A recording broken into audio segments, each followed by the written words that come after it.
All I hear is talking, I don't sweat that. If they don't trust me either, I respect that. If she be down the ride, oh, I bet that. Good morning, good afternoon, good evening. My name is JH. How y'all doing, Postal family? Everybody good? Everybody cool? Everybody clean? Everybody crisp? Everybody irie? Let's talk. Man, that last video got people a little riled up. Let me be clear. This is not to get anybody riled up. This is to say, hey, this is what's happening. 5 months ago, I mentioned this was going to happen, and it is happening today. A lot of individuals in those videos from way back in 5 months ago, even up until a couple weeks ago, said no. The post office ain't doing nothing. They talk about doing this. They talk about doing that. They ain't doing nothing. You read the comments. I read the comments. They all say the same thing. They say, nah, it ain't gonna happen. They've been talking all that smack all that time. Well, the time is here. The time is here. And now people are acting surprised and scared and lost and confused. It's because of you, Jay. You talk all that smack. No.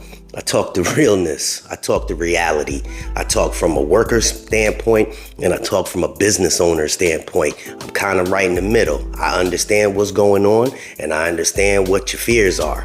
And your fears, they're justified. So let's talk about one word first. Excessing. Excessing. It's a very important word. I want you to keep that in your head because we're going to address that word in a minute.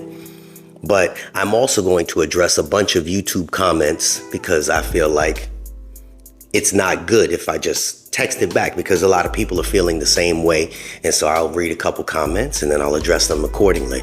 But I'm going to read an article about excessing. And in order to understand what excessing means, let's just look up the definition real quick. Excessing definition, the state or act of going beyond normal, sufficient, or permitted limits. An immoderate or abnormal amount, number, extent, or degree too much or too many, an excess of tolerance, an excess. That means too much. That means getting rid of, excessing, changing. It means that there's some places that have too many people and they're getting rid of them. They're shooting them off to someplace else, excessing. And it's important to remember that word excessing because this is kind of what we're going through right now. Excessing people. There were people saying something about, oh, we need to get rid of the postmasters. We need to get rid of all the managers, etc. Stick around through this video because it's going to be I'm not going to say long and drawn out, but there's a point. I'm going to build up to this point. So just follow me through this. The article. Postal Service began implementing its plan to relocate letter carriers from post offices to sorting and delivery centers back in November. At first, it seemed, at least for the time being, that only carriers would be impacted. But that's not the case. I told you it wasn't going to be the case. The Postal Service has already begun the process of accessing clerks, what it is called the spoke post offices losing their carriers. Accessing is the postal euphemism for getting the axe chopping. According to the impact statements of the Postal Service is required to provide the APWU when it accesses employees, at least 40 clerk positions are being accessed at about 30 offices, some of which aren't scheduled to lose their carriers until September. I know Ms. K says something about summertime, things are going to be changing dramatically. And it's true. You guys need to pay attention to what's going on around you. Let's not only focus on us. We did come here to make some money, and that's inevitable. That's what we came here to do, is to make some money. But what happens if the doors close? Nobody makes money. Nobody makes money. Right? Right. The ride is over. The free ride is over. So the number of spoke offices sending carriers to the Mid-Hudson SNDC is now 7 instead of 16. The total number of excess positions is now 8 instead of 23. They give a small list. You can check this out on Save the Post Office. The list represents only the excess clerk positions that we've been able to confirm based on the impact statements posted on the APWU website. Everything's on the website for you guys. By talking with union officials. Many more excess notifications may have already gone out and more will be coming soon.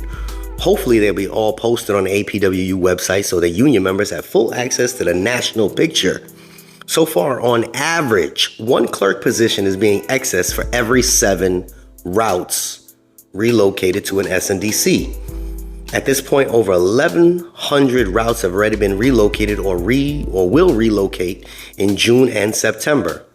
At the rate of 1 clerk position for every 7 routes, about 160 clerk positions will be accessed in this phase of implementation. If the SNDC plan were to reach its advertised goal of 100,000 routes, something like 15,000 clerks will be accessed.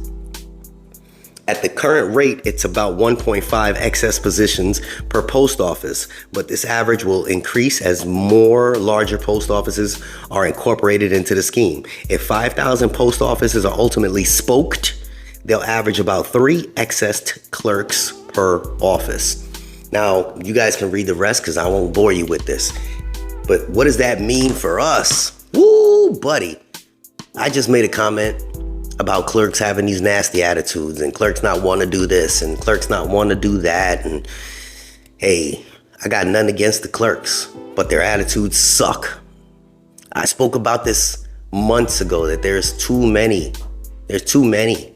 Some offices don't have any. Some have too many.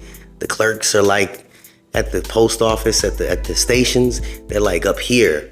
Once they get to the window, they don't want to do this, they don't want to do that, they're not going to do this, they're not going to do that. And let's be clear, at the post office, I am now convinced, before I used to think that the plant had some really, really, really bad aura going on at the plant, but damn, the stations are full of drama. Drama, drama, drama. I always thought that the stations, were more family oriented, but nah, man. I have spoken probably to about 40 to 50 people from different stations around this nation. And man, there's too many. There's a lot going on at the stations. I'll just leave it at that. And I mean, you guys can verify for yourselves. The stations got some drama. Read the comments alone. Jeez. But let's address some of these comments so that we can continue on. And I'm going to definitely address this whole RCA thing and see how this affects everybody. But let's address a couple of these comments. One person says some don't even deserve their job, period. I agree. Here we go. This comment, and I love you for being honest. I love you for being honest. But this comment is where the domino effect kicks in. JH, you really have to think about it. My PNDC, for instance, we clerks move slower because somehow our mail has mysteriously disappeared. First off, you're admitting that you're moving slower. Okay? So to make what we do, we have to last 8 hours. We move slower, purposely moving slower. So the mail handlers are not just standing around, which they don't mind because they feel the same. So the mail handlers are doing the same. It's 2 different crafts right there. This is what I've been saying. Also, this has been picked up by others such as expediters, PSEs, etc. So somebody leads it and the remainder, the domino effect. Not to mention there are several locations that were consolidated some years back around my area, and we at the PNDC got those locations mail. So where is it? We will play the game with y'all, hold our mail or hide it wherever we slow down, especially since the overtime is little to none. Grind for what, Sir JH? Woo, buddy.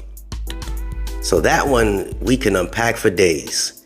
Now, before anybody attacks individual A for making that comment, I respect the truthfulness behind that. But you didn't have to tell me the truthfulness because I see it. I work at the plant. I work around the stations. I see it every day.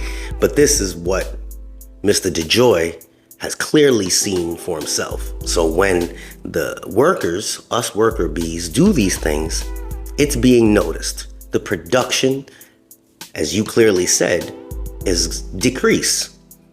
And the mail volume has decreased as well. So if you don't have mail, but yet it's still taking you 8 hours to do the little bit of mail you have, they're wondering why. They're wondering why. And that's the same exact thing that's happening with the RCAs. You're getting less volume, but you're taking the same amount of time.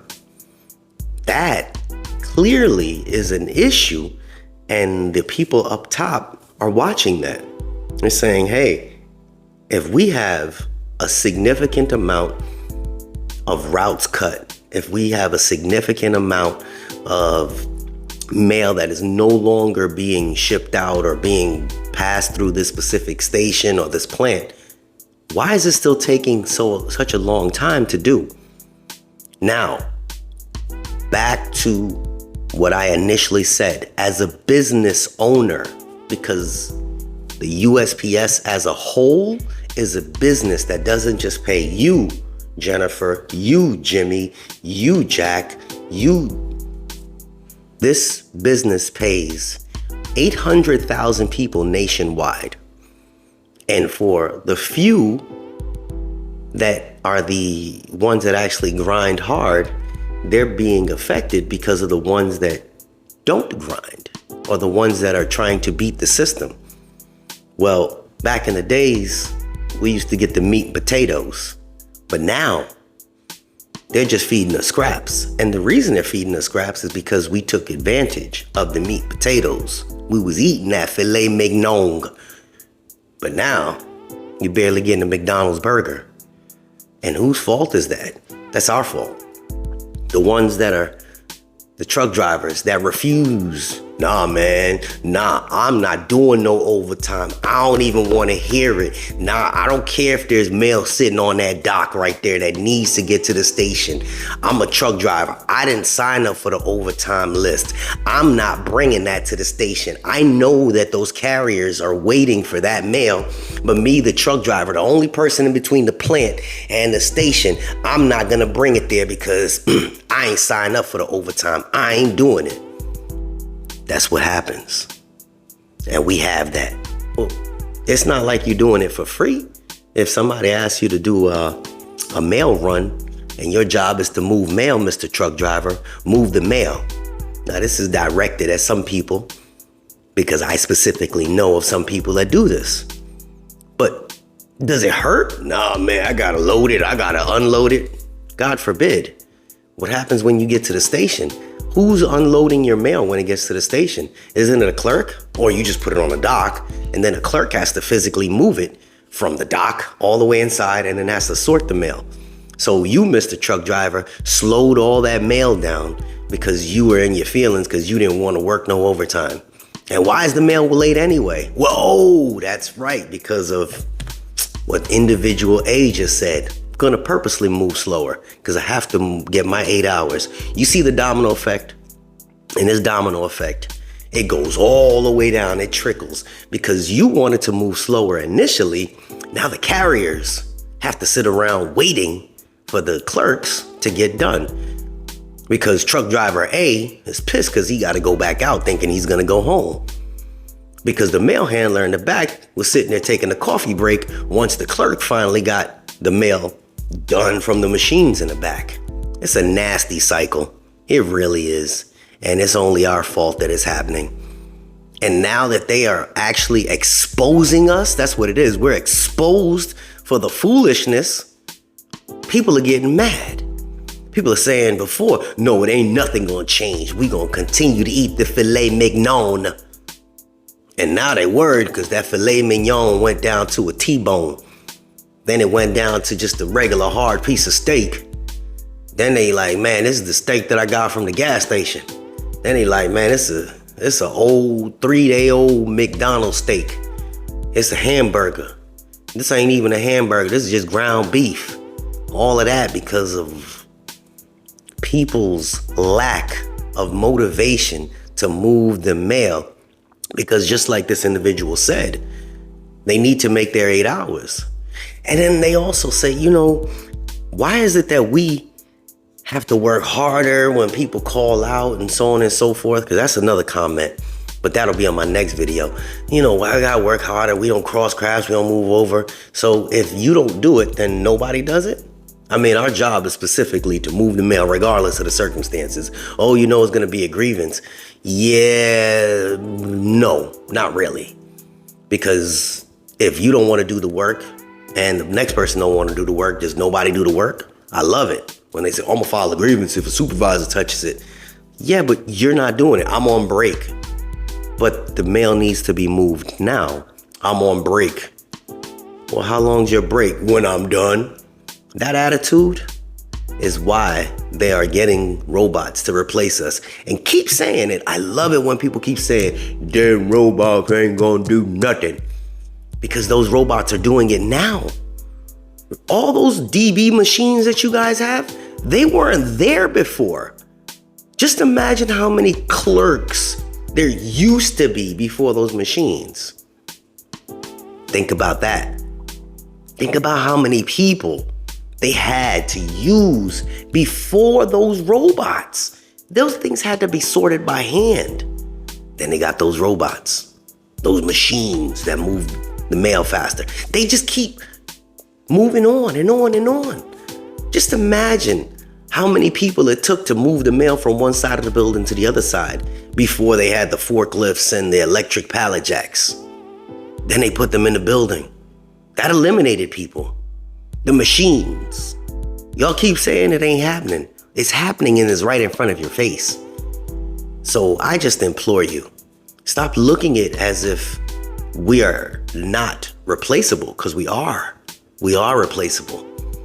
And when people say, hey, I can't believe I'm down to only 40 hours a week. First off, we ain't supposed to live off overtime. And when they finally come to that point, when they start, if they can't access you, then you become a full-time flexible.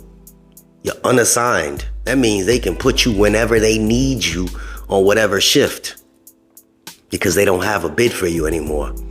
That's for a whole nother day. This video went longer than I wanted it to, but we gonna keep chopping it up. We gonna keep chopping it up.